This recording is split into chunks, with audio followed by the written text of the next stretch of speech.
이거 정말 쥐꼬리입니다, 쥐꼬리. 정부가 자기 책임을 다하지 않은 거죠. 경제 현장에서 코로나19 극복을 위해서 정말 애써주시고 또 국가가 해야 될 역할을 거의 개인적으로 감당하다시피 하는 우리 소상공인 여러분들 정말 고생 많으십니다. 국민의 생명과 안전을 지키고 또 국민들의 더 나은 삶을 책임지는 것이 바로 국가의 역할입니다. 안보와 질서와 민생, 또 민생 그 중에서도 경제 문제는 아무리 강조해도 지나치지 않은 국가의 과제입니다.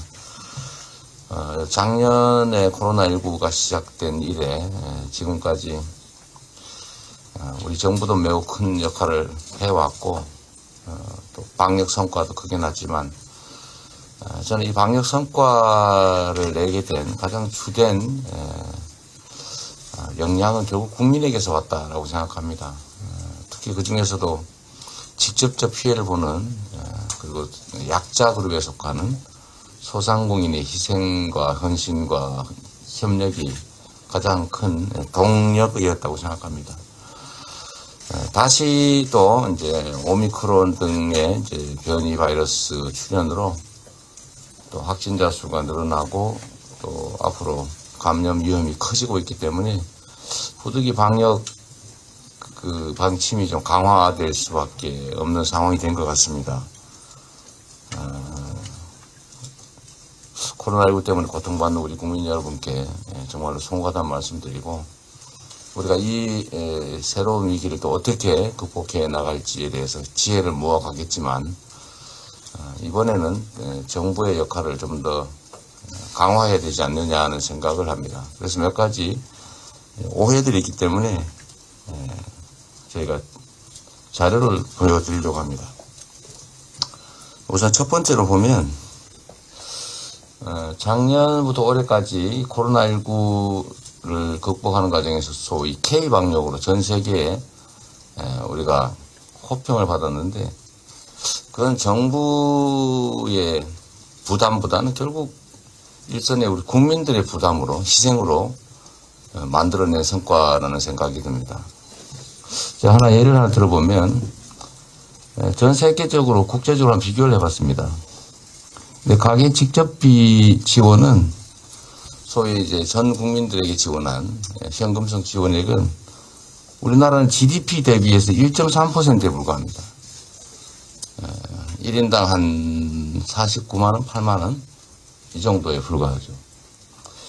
일본이 최근에 다시 추가 지원을 시작했는데 그건 빼고도 1인당 100만원을 초기에 이미 지원했고 그 후에 지원된 것들을 합치면 훨씬 더 많을 겁니다. 뭐 미국은 비교할 바가 없죠. 우리나라의 5배. 근데 미국이 잘 사니까 그런 거 아니냐 이런 얘기는 사실은 전혀 근거가 없는 거죠. 이건 GDP 대비 비율이 그렇다는 겁니다. GDP. 그 국가 총생산 대비 얼마를 국민에게 직접 지원했냐. 정말 터무니없이 적은 금액이죠. 그 외에도 이제 재정 지원 규모를 한번 봐봤습니다. 그러니까 평소에 지출하던 거에 비교해서 코로나19 때문에 국가 지출이 얼마나 늘었느냐. 이거 정말 쥐꼬리입니다, 쥐꼬리. 정부가 자기 책임을 다하지 않은 거죠. 다른 나라들은 돈이 남아서 이렇게 한 게 아닙니다. 결국은 이 평균치가 한 10몇 % 될 텐데 이만큼을 국가가 부담해야 될 거를 결국 국민 개개인에게 부담시킨 겁니다. 약 10%만 봐도 5% 정도면은 얼마입니까? 이게 100조.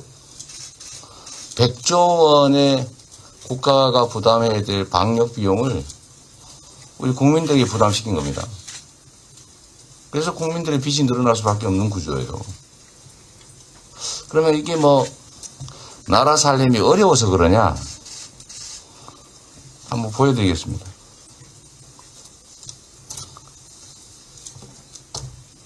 국가부채 비율입니다. 가계부채 비율. 그거 말고 국가부채 먼저 보겠습니다. 자, 나라 살림이 어렵냐? 뭐 일본은 좀 특이한 케이스라고 빼죠. 뭐 이탈리아도 빼고. 평범한 나라들 평균적으로 110%가 넘습니다. 2천조 원 대비하면 100%면 2천조 원이죠. 우리나라 이거 아직 45% 작년에 좀 추가 지출했다고 치고도 45.7%에 불과합니다. 이거 숫자 낮다고 칭찬받지 않습니다. 이거 아무 문제 없어요. 100% 넘었다고 해서 무슨 특별히 문제가 생기느냐, 그렇지 않습니다. 이 차이만큼이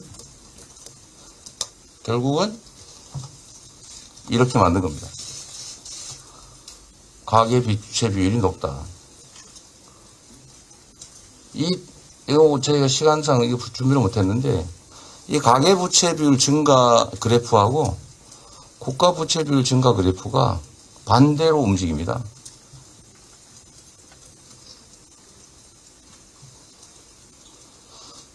요 차이만큼을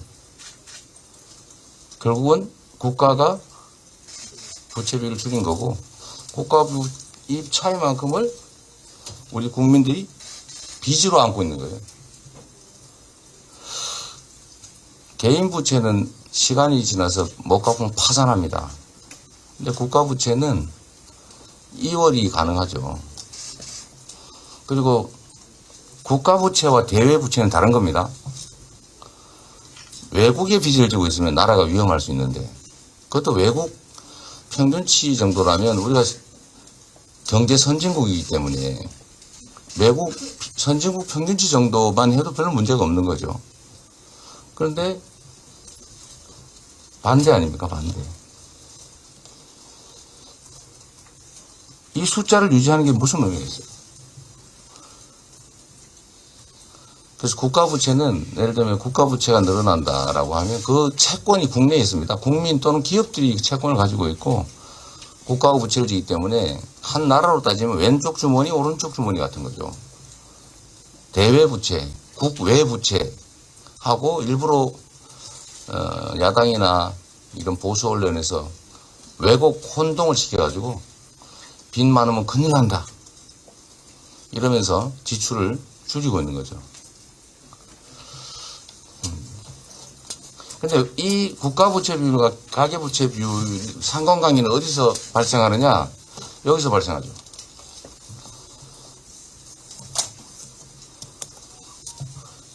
원래 국민들의 소득에는 본인이 직접 노력해서 받는 근로소득이나 사업소득이나 1차 소득이 있습니다. 1차 소득. 그 1차 소득 말고 세금을 걷어가지고 국가가 지원하는 2차 소득이 있습니다. 근데 이 2차 소득을 가계 이전 소득이라고 하는데 정부가 가계를 지원하는 거죠. 이 GDP 대비를 하면 이 전 세계에서 그 끄트머리에서 또 몇 번째 차지합니다. 다른 나라는 보통 한 20% 넘게 지출을 하죠. 그래서 공공복지 지출이 가계 이전 소득의 한 중요한 부분이기 때문에 이렇게 표시했는데 60%밖에 안 됩니다. 평소에도 국가가 가계 소득을 매우 인색하게 지원하고 코로나19 상황이 발생해서 방역을 위해서 국가 경제가 유지되고 살아남기 위해서 비용을 지출해야 될 때도 가계와 소상공인에게 다 떼는 기고, 그래서 국가 부채 비율은 50%도 안 되게 낮게 유지하는 이런 정책으로 국민이 어떻게 살겠습니까? 그러니까 회복을 해도 경제는 대기업, 글로벌 디지털 기업들만 살아나서 무슨 초과 세수가 뭐 수십조 원이 발생하는데 이 현장에 있는 소상공인들 또 무슨 프리랜서 또 한계 노동자들 여기는 그냥 죽을 지경이 되지 않았습니까? 이 정책 바꿔야 됩니다, 이거. 나라 전체 경제 규모가 커지는 것도 중요한데 같이 살아야 되는 거 아니겠냐, 그런 생각이 듭니다. 같이 살아야 될 뿐만 아니라 공동체 전체를 위해서 왜 특정 힘없는 그룹을 희생을 시키느냐. 그래서 이번에 2차 다시 이제 방역이 강화돼서 우리 국민들이 피해를 입게 될 때는 지금까지와는 다르게 전 세계가 작년에 했던 것처럼 어떤 조치에서 국민들이 피해를 입게 된다면 그 피해를 완전하게 보상을 해서 이거 뭐 방역 지침을 강화해도 손해가 전혀 아니다. 오히려 어느 나라들처럼 방역 지침이 강화돼서 보상 또는 지원이 시작되면 오히려 더 낫다, 평소보다.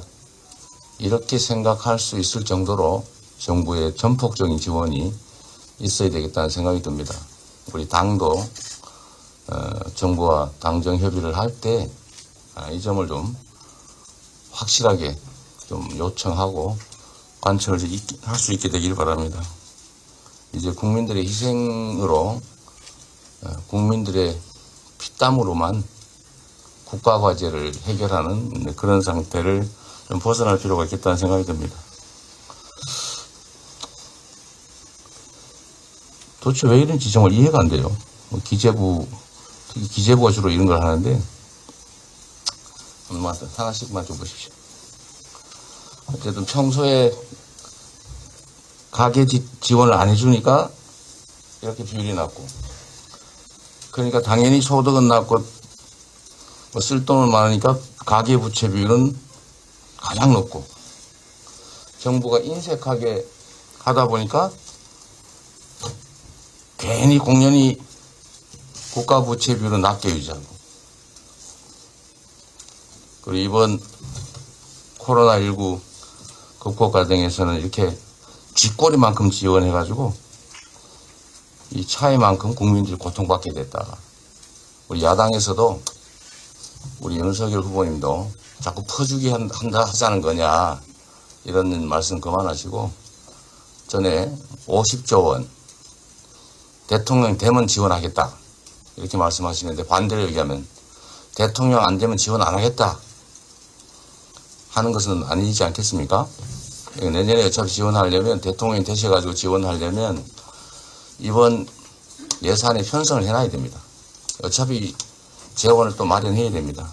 그러니까 지금 당장 지원 가능한 방안들을 협의할 수 있도록 협의에 나서 주시기를 다시 한번 부탁드립니다.